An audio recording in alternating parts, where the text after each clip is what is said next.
G'day viewers, this is Troy from Troy's Visual Arts channel. I've just developed another colour film. This is actually a very special kind of colour film. It is a vintage 1940s era colour film. It is a DUFAYCOLor auto-chrome style colour film that expired way back in May 1941. This is not your average colour film which you develop in colour chemistry, which has colour couplers in it. It's actually a black and white film with a shadow mask style colour grid overlay. So think about a colour TV set, how you look at it up close, and you've got a arrangement of dots or strips which are of red, green and blue. Now this film is pretty much the same principle, but you've got film emulsion instead of a cafe ray beam scanning across the screen. So yeah, for more details on how this method of colour film is used and created, just look up DUFAYCOLor, look up Autochrome, which is created by Lumiere in France, the Lumiere company, and you'll pretty much understand how the principle works of this method of creating colour.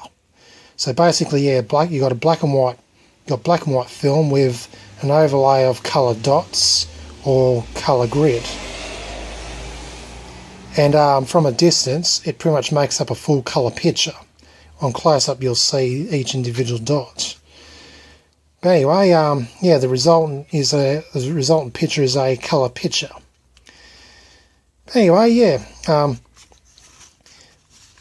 Now, I don't have the proper chemistry to develop this colour film, but I thought I'd develop it like I develop all my other black and white films, using caffeine C, coffee, vitamin C and washing soda. So basically, yeah, this film size is 4.5 by 6 centimetres in dimensions, and I had to pull out all the tabs because I don't have a proper pack film camera to shoot this film, so in darkness I just pull out each individual piece of film and I stick it over this area of the inside my 1920s Kodak Hawkeye camera. I just pretty much stick a piece of blue tack in each corner there, then carefully in darkness place the sheet of film over it, and then I go and take my shots.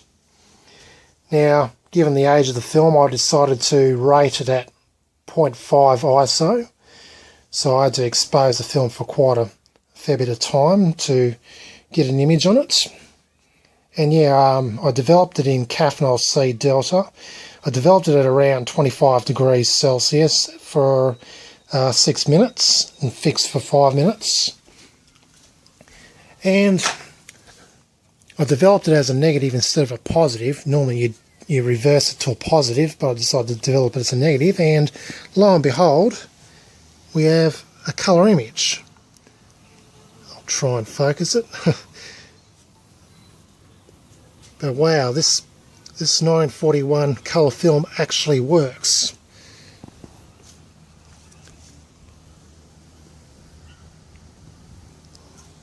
I think I better put this behind a light because it's hard to see it.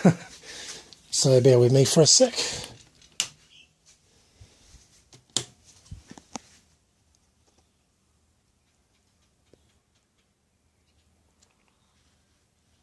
But take a look at that. The colours are clearly visible in its negative form. This is absolutely wonderful because it actually works extremely well. It actually looks kind of like that of a ectochrome film when you develop it as a negative. I don't want to put it too near the light because otherwise it'll heat up and probably wreck the film emulsion. Yeah, I think I developed this film a bit too hot as well, because it actually, towards this end of the film, some of the emulsion has actually washed off, which is a bit of a disappointment. But Yeah, next time I develop, I'll develop at a much lower temperature. But wow, take a look at that, eh? This 74-year-old film still holds up a good colour picture. Once it dries, I'm going to scan it in and see how it turns out. I'm pretty sure I can pull up a decent colour picture of it once I inverted it.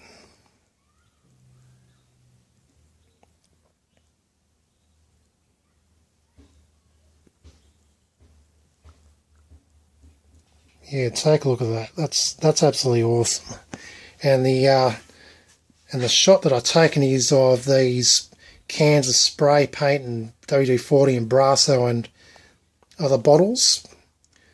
I wanted to test out its colour capability, so I thought what could be more of a colourful subject in the garage than my spray bottles. So there you go.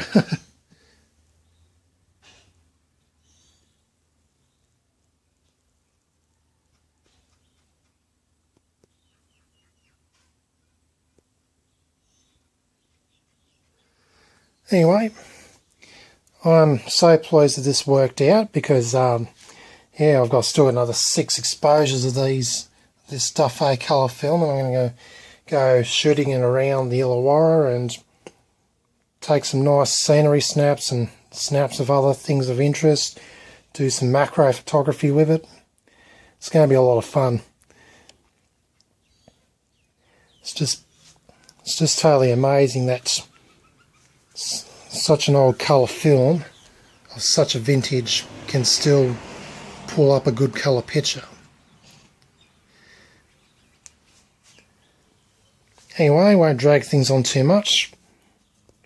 I look forward to scanning this in. Oh, lastly, yeah, this isn't actually my first exposure I made on this film type. I actually previously shot a piece of this film, taking a photograph of my of some rock candy in front of a colourful striped backdrop. I actually shot the film the wrong side round, so I end up with a black and white picture, and it looks very good, but yeah, it's in black and white. But anyway, I've already scanned that in and it came up pretty good as a black and white picture. Anyway, hope you enjoyed this video. This is Troy from the Troy's Visual Arts channel, signing out.